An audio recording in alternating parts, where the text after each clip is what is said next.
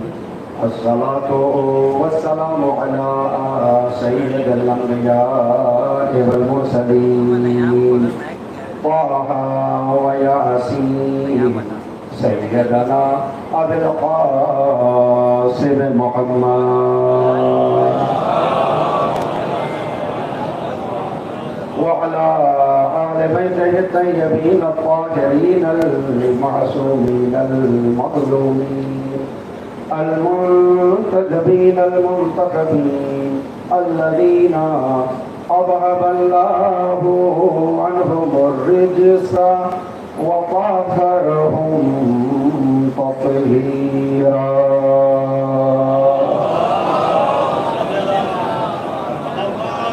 ولعنة الله على أعدائهم من الآن إلى قيام يوم الدين.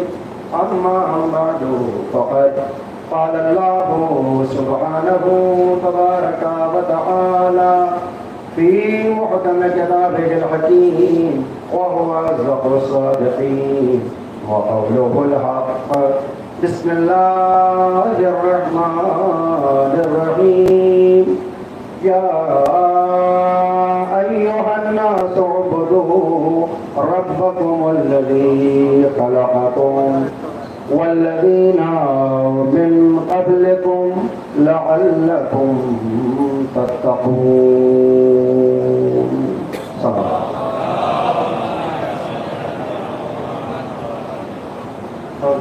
معزز سامعین کرام اور خطبہ میں امام سید الصالحین علی بن الحسین علیہ السلام، مجلس کے آغاز میں اپنی طرف سے اور آپ تمام حضرات کی طرف سے بارگاہ امام زمان میں ان کے جد امجد مولا زین العابدین علیہ السلام کی شہادت کے حوالے سے پرسہ پیش کرتا ہوں.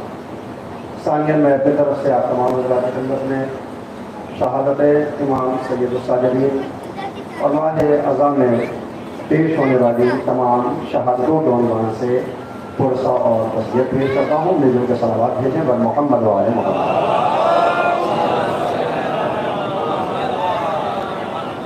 قرآن کریم کے دوسرے سورہ بقرہ سے ایک آیت جس کی تلاوت کا شرف حاصل کیا ہے. پروردگار انسانوں سے کلام کرتے ہوئے انہیں خطاب کر رہا ہے. یا ایھا الناس، اے وہ افراد جو اپنے آپ کو انسان سمجھتے ہیں، او عبدو، ان کی انسانیت کا تقاضا یہ ہے کہ وہ عبادت کریں اس کی، ربکم الذی خلقکم، اس پروردگار کی کہ جس نے تم کو خلق کیا، والذین من قبلکم، اور نہ صرف یہ کہ تم کو خلق کیا بلکہ تمہارے آباء و اجداد کا پیدا کرنے والا اور خلق کرنے والا بھی وہی پروردگار ہے. یہ اس کا احسان ہے کہ اس نے تمہیں وجود بخشا، انسانی حیثیت سے اس سماج کے اندر انسان بنا کر تمہیں تکریم بخشی. ورنہ اس کائنات میں نہ جانے کتنی ایسی مخلوق نظر آ جائیں گی جو بہرحال انسان سے پست ہیں. انسان اشرف المخلوقات ہے. اسی کائنات میں جب مخلوقات کو گننے کی نوبت آئے گی تو گنتیاں ختم ہو جائیں گی. خدا کی مخلوق ختم ہونے والی نہیں ہے. وہ مخلوق جو ہماری آنکھوں سے دکھائی دیتی ہے اس سے کہیں زیادہ تعداد میں اللہ کی وہ خلقت ہے کہ جن کو ہم اپنی نگاہوں سے نہیں دیکھ سکتے. مثلاً اہل علم تشریف فرما ہے، آج کے دور میں ڈاکٹرز یہ بتاتے ہیں کہ جب کہیں پر گندگی ہو تو وہاں پر اتنے بیکٹیریا ہوتے ہیں کہ اگر آپ انہیں گننا چاہیں تو انہیں شمار نہیں کر سکتے. یعنی نہ جانے کتنی مخلوق اللہ کی ایسی ہے جن کو گنتیوں میں شمار نہیں کیا جا سکتا. ان تمام مخلوقات میں اگر ہمیں انسان بنا کر بھیجا ہے تو یہ اللہ کا احسان ہے. اور اپنے محسن کے احسان کو مد نظر رکھتے ہوئے بہرحال ہمیں وہ کرنا چاہیے جو محسن طلب کرتا ہے. کیا طلب کر رہا ہے؟ اے انسانوں، اپنے پروردگار کی عبادت کرو. تمہیں خلق کیا، تمہارے آباء و اجداد کو خلق کیا، اور یہ بھی بتا دیا کہ یاد رکھنا کہ یہ عبادت یہ سوچ کر نہ کرنا کہ تمہاری عبادت سے پروردگار کو کوئی فائدہ ہونے والا ہے.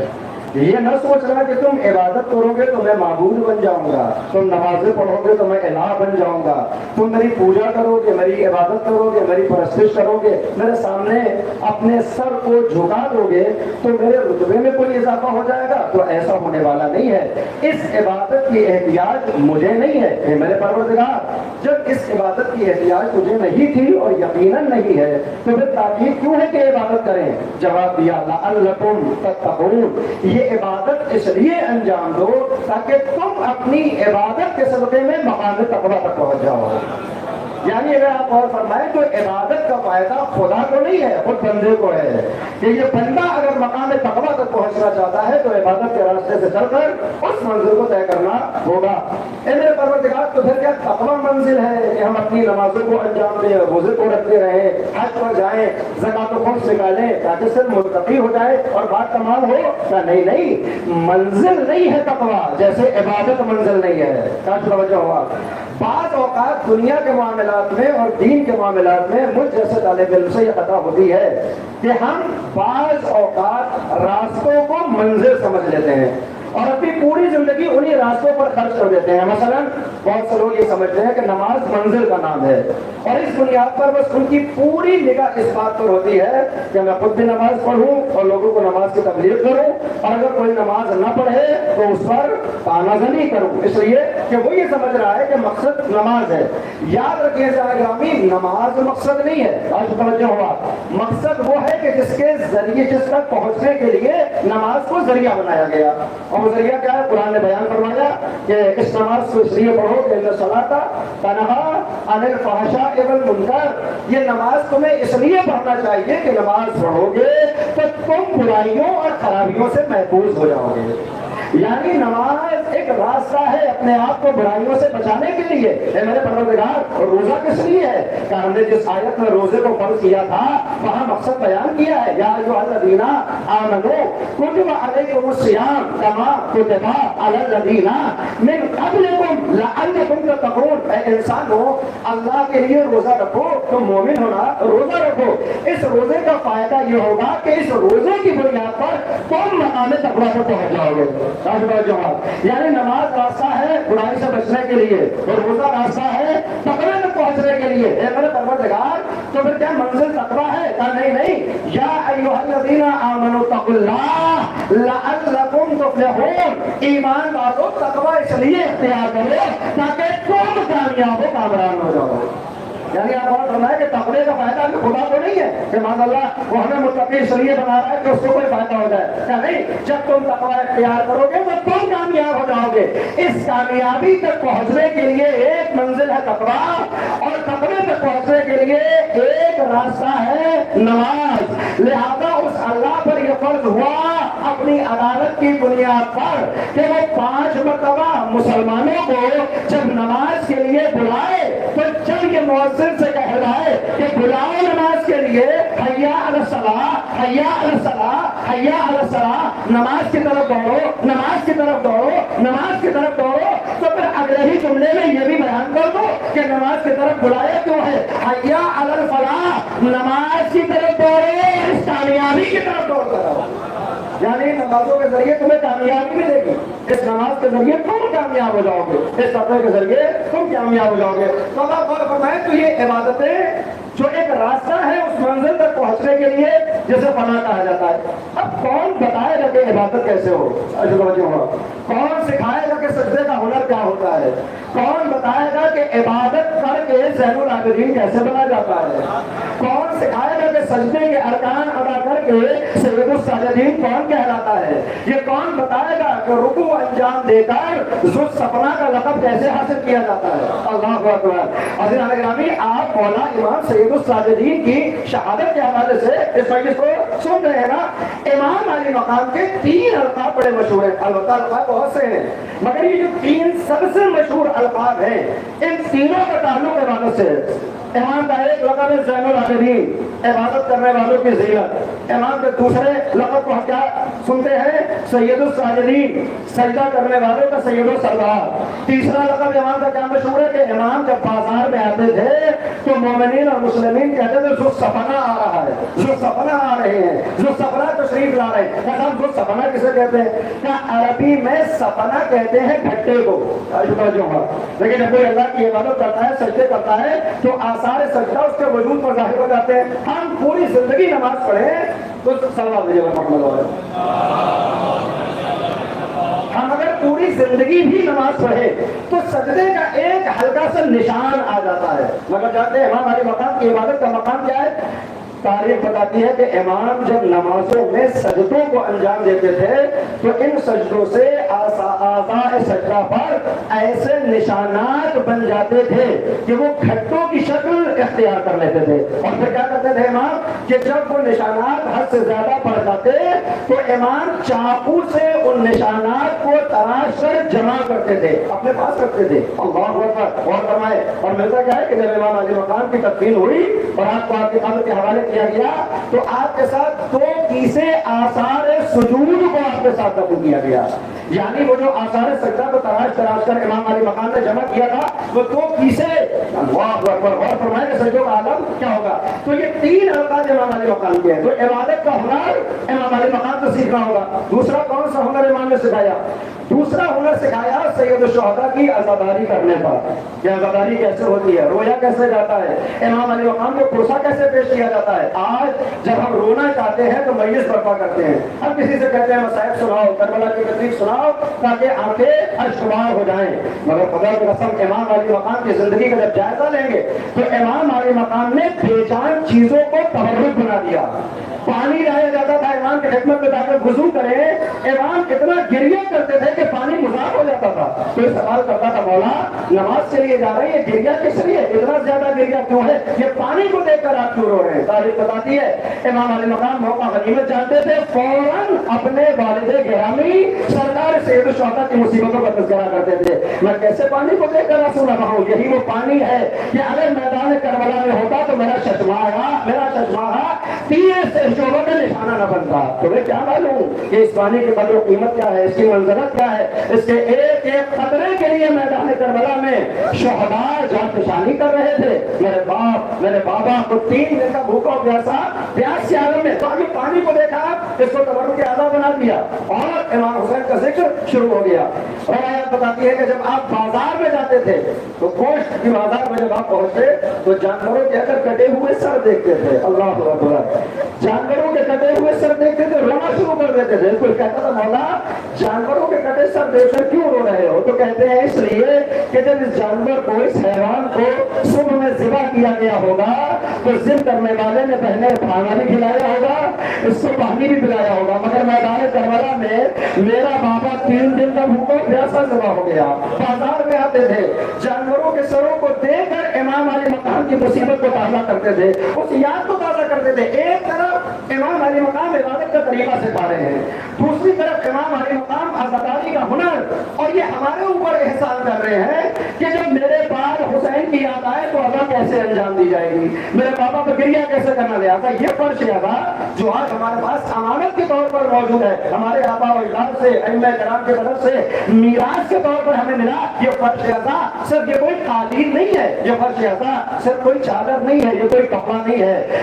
قبلہ تشریف فرمائے، تعریف فرمائے کہ شیخ جعفر شسری علیہ الرحمہ فرماتے ہیں کہ یہ فرش ادا جانتے ہو کیا ہے کہ جب کسی جگہ سرکار سید الشہداء کی مجلس کے لیے فرش کو بچھا دیا جاتا ہے تو جتنی دیر تک اس فرش ادا پر سرکار سید الشہداء کی مجلس ہوتی رہتی ہے، اللہ اس فرش ادا میں وہی اثر پیدا کر دیتا ہے جو کربلا میں حسین کے گنبد کے نیچے پڑنے والی زمین کا اثر ہوتا ہے۔ اللہ اکبر، ہم میں سے بہت سے افراد ہیں جو جانا چاہتے ہیں کربلا تک، اپنے آپ کو پہنچانا چاہتے ہیں، نہیں پہنچا پاتے کسی بنیاد پر، کبھی مال نہیں ہوتا، کبھی صحت نہیں ہوتی، کبھی چھٹی نہیں ملتی، ہم کربلا تک نہیں جاتے۔ خدا کی قسم آل محمد کتنے کریم ہیں، انہوں نے ان کا بھی انتظام کیا، نہیں جا سکتے تو آیت اللہ امینی نے اپنے بیٹے کو خواب میں بتایا تھا کہ میرے لال اگر کبھی ایسا ہو جائے کہ تم تو میدان کربلا تک جانا چاہو، ہمارے اجداد یعنی امام علی مقام کے اجداد کی زیارت کے لیے کربلا جانا چاہو، عراق جانا چاہو اور کسی بنیاد پر نہ جا سکو تو ایک کام کرنا۔ آیت اللہ امینی اپنے بیٹے سے کہتے ہیں ایک کام کرنا۔ کون سا کام؟ کہا یہ معلوم کرنا کہ تمہارے شہر میں فرش اعضا کہاں بچھایا گیا ہے، تمہارے شہر میں فرش اعضا کہاں بچھایا گیا ہے۔ بیٹے نے پوچھا بابا کیوں؟ کہا اس لیے کہ تم جب فرش اعضا پر جا کر بیٹھنا تو بس نیت یہ کرنا پروردگارا میں کربلا نہیں جا سکا، فرش اعضا پر آ گیا ہوں، میں کسی بنیاد پر حسین کے مزار تک نہیں پہنچ سکا، حسین کے فرش تک آ گیا ہوں، اس نیت سے بیٹھو گے اللہ تمہیں وہی ثواب ادا کرے گا جو کربلا میں حسین کی زیارت کا ثواب ہوتا ہے۔ عزیزو یہ فرش اعضا جس کا تقدس اتنا زیادہ ہے، جس کی عظمت اتنی زیادہ ہے، یہ کس نے ہمارے حوالے کی ہے؟ سید الساجدین نے، زین العابدین نے، زمین کربلا کا ہنر ہے اس فرش اعضا کو۔ تو امام علی مقام نے عبادت یعنی نمازوں کا ہنر سکھایا، سجدے کا طریقہ بتایا، رکوع کے احکام ہم کو سمجھائے، اور دوسری طرف سرکار سید الشہداء کی شہادت کو زندہ رکھنے کا ہنر اور ادا کی صورت میں اس فرش اعضا کا تقدس ہم تک پہنچایا ہے۔ اور امام علی مقام کی زندگی کا جب آپ جائزہ لیں گے، خدا کی قسم صرف امام نے مصائب نہیں پڑے ہیں کربلا کے، صرف بابا پہ آنسو نہیں بہائے، مگر جب موقع ملا تو فضائل بھی ایسے بڑھے کہ یا تو خط میں دادا علی نے ان الفاظ کو استعمال کیا یا پوتے نے ممبر پر آنے کے بعد ان الفاظ کو استعمال کیا ہے۔ آپ ہزاروں مرتبہ سنتے رہتے ہیں کہ جب یہ قافلہ پہلی صدر کو شام میں وارد ہوا اور جب جمعے کا روز ہے اور یزید نے اپنے خریدے ہوئے غلام کو اس ممبر پر بھیجا، بظاہر جسے وہ ممبر سمجھ رہا تھا، اور اس نے بنی ہاشم کی حج و بیان کرنا شروع کی اور یزید کے بعد دادا کے قصیدے پڑھنا شروع کیے تو امام علی مقام کو جلال آ گیا۔ ویلک ایھا الکاتب، اے خطاب کرنے والے تیرے اوپر ویل ہو، تیرے اوپر لعنت ہو اور امام علی مقام نے لفظ خطیب کا استعمال کیا، ممبر پر بیٹھا ہوا تھا، علماء کہتے ہیں کہ بظاہر اسے خطیب کہنا چاہیے تھا، مگر امام نے لفظ خطیب استعمال کر کے بتایا کہ ہر ممبر پر آنے والا خطیب نہیں ہوتا، اگر ممبر پر مرضی پروردگار کو مد نظر رکھا جائے، اگر مرضی اہل بیت کو مد نظر رکھا جائے تو خطیب ہے، مگر وہ خطاب کرنے والا ہے، باتیں کرنے والا ہے، ایھا الخاطب۔ اب غور فرمائے، پھر امام نے کیا فرمایا؟ فضائل۔ امام نے کہا کہ مجھے بھی موقع دے کہ میں اس ممبر پر جاؤں اور وہ باتیں بیان کروں کہ جس سے پروردگار راضی ہو۔ اب یہاں پر علماء یہ پڑھتے ہیں کہ جب امام علی مقام نے کہا تو اس نے انکار کر دیا، اس نے کہا کہ نہیں، آپ کو جانے کی اجازت نہیں ہے۔ استاد احمدی اصفہانی، میں نے ان کی درس میں جگہ کسی جگہ اس روایت کو سنا، وہ کہتے ہیں کہ جب اس نے اجازت نہیں دی تو امام نے دوبارہ کہا کہ مجھے بھی اجازت دے کر میں جاؤں اس ممبر پر، بتاؤں کہ میں کون ہوں، میرا تعلق کس قبیلے سے ہے۔ جب اس نے اجازت نہیں دینا چاہیے تو پھر لوگوں نے کہنا شروع کیا کہ اس کے ہاتھوں میں ہتھکڑی ہے، پاؤں میں بیڑی ہے، یہ ممبر پر جانا چاہتا ہے تو جانے دے، کیا کریں گے یہ، ان کو اجازت دے دے، مگر یزید اجازت نہیں دے رہا ہے۔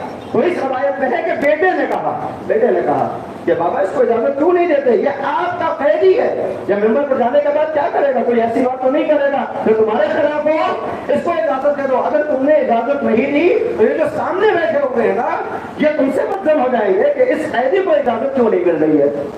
حالات کو دیکھا، سیاست کے تحت، بیٹے کی مرضی کے تحت امام کو اجازت ملی۔ امام علی مقام ایسے ماحول میں ممبر پر آئے، آپ غور فرمائیں۔ اب جب ممبر کا وارث ممبر پر آیا تو وہی لکڑیوں کا ڈھیر ممبر بن گیا، ہے نا۔ جب بولا تو امام نے کہا کہ تو لکڑیوں کا ڈھیر ہے، امام آئے، اللہ کے خوشنودی کی بات کی تو وہ لکڑیوں کا ڈھیر ممبر بن گیا۔ امام علی مقام نے جو خطبہ دیا ہے، اگر آپ اس کو ملاحظہ فرمائیں، عزیزو، خطاب کے لیے جو بندے خطابت کے ماہر ہیں وہ چند چیزوں کو ضروری بیان کرتے ہیں، کہتے ہیں جب آپ خطاب کرنے جا رہے ہیں تو ماحول سازگار ہونا چاہیے، دل کی دھڑکنیں سکون کے ساتھ ہونا چاہیے، کوئی اضطراب نہ ہو، کسی طرح کی کوئی گھبراہٹ نہ ہو۔ اگر یہ چیزیں ہوں گی تو کہنا کچھ چاہو گے اور الفاظ کچھ ادا ہو جائیں گے۔ اور اس بات کو میں نے اس برس باقاعدہ طور پر سمجھا کہ وہ جو حالات تھے وہاں کے، ابھی ایسا ہمارے برادر شان صاحب نے بیان کیا، آپ تک بھی وہ کلپ آئی ہے کہ جس میں نے ان لفظوں کا استعمال کیا جو مجھے نہیں استعمال کرنے چاہیے تھے، اور اس کے بعد بہرحال بہت سے اہل بیت کے جاننے والے اس سے متاثر ہو گئے۔ تین باتیں، البتہ ممبر پر اپنی باتیں نہیں کرنا چاہیے، مگر ایک تعلق ہے اس وجہ سے اور تبرکات اعزاز سے، لہذا میں بیان کروں بس دو تین باتیں۔ پہلی بات، یہیں پر میں اس خطبے کو امام علی مقام کے انشاءاللہ بیان کروں گا کہ اگر کسی کو بھی یہ لگتا ہے محبت اہل بیت کی بنیاد پر، اگر کسی کو مجھ سے کوئی بغض ہے، عداوت ہے، کینہ ہے، تو میں اس کی تو بات ہی نہیں کرتا۔ اگر محبت اہل بیت کی بنیاد پر کسی کو یہ محسوس ہوا کہ میں نے گستاخی کی ہے تو افسوس کرتے ہیں کہ یا تو میں نے گستاخی کی ہے یا نہیں کی ہے۔ اگر میں نے گستاخی کی ہے تو خدا مجھے معاف کرے، اس کا رسول مجھے معاف کرے، آل محمد مجھے معاف کرے، اور اگر وہ گستاخی نہیں تھی اور پھر بھی لوگوں کا دل دکھا تو ہر مومن سے میں معافی مانگتا ہوں اور معذرت خواہ ہوں، اس لیے کہ میرے اندر کوئی ڈھیٹ پن نہیں ہے، کوئی ضد نہیں ہے۔ صلوات بھیجے پر اس سے پہلے بھی میں نے اس طرح کے جملے کئی لوگوں کو بھیجے تھے، میں پھر سے کہہ رہا ہوں، میں بغیر کسی شرط کے معافی مانگ رہا ہوں پروردگار سے اگر میں نے آل محمد کی شان میں کوئی گستاخی کی ہے، اس بار یا اس سے پہلے بھی کبھی ہو سکتا ہے کسی والوں کے حساب سے پہلے بھی کچھ کیا تھا، تو اگر آپ کی نگاہ میں کبھی بھی کچھ کیا ہے تو آل محمد مجھے معاف کرے، مومنین مجھے معاف کرے۔ اس لیے کہ بھلا آپ غور فرمائیں کہ تابوت کا مذاق کوئی کیسے اڑا سکتا ہے؟ تابوت سیدہ کی خواہش کا نام ہے۔ پہلی مرتبہ تابوت کس نے بنایا، کس کے کہنے سے بنا؟ جناب سیدہ نے فضا سے کہا تھا کہ میں نہیں چاہتی کہ میرے بدن کو اس طرح سے نمایاں لایا جائے تدفین کے لیے، تو پھر جناب فضا نے اور غالباً جناب اسما نے وہ تابوت بنا کر دکھایا۔ تو اس تابوت کا تعلق حضرت زہرا سے ہے۔ میں اپنے آپ کو سید کہتا ہوں، میں حضرت سیدہ کے غلاموں میں ایک غلام تو ہوں، مگر نسبت کے اعتبار سے بہرحال ایک کالا امامہ لگاتا ہوں تو ان کی اولاد میں بھی شامل ہوں۔ یہ کیسے ممکن ہے کہ میں اپنی جدہ کے اس امید کے اوپر معاذ اللہ نعوذ باللہ انگلی اٹھاؤں گا کہ تابوت کو میں تماشا کہوں؟ وہ حالات ایسے تھے، کچھ ایسے خاص لوگ تھے کہ جیسے میرا خطاب تھا کہ تماشا نہ کرے، ڈرا پھر میں کوئی سزا نہیں دوں گا۔ اگر الفاظ غلط تھے اور اگر بھی کہوں گا تو بھی آپ کہیں گے کہ صاحب اب بھی معافی پوری نہیں ہوئی، الفاظ غلط تھے، میں اپنے الفاظ واپس لیتا ہوں اور باقاعدہ خدا سے معافی طلب کرتا ہوں۔ اور معافی مانگنا تو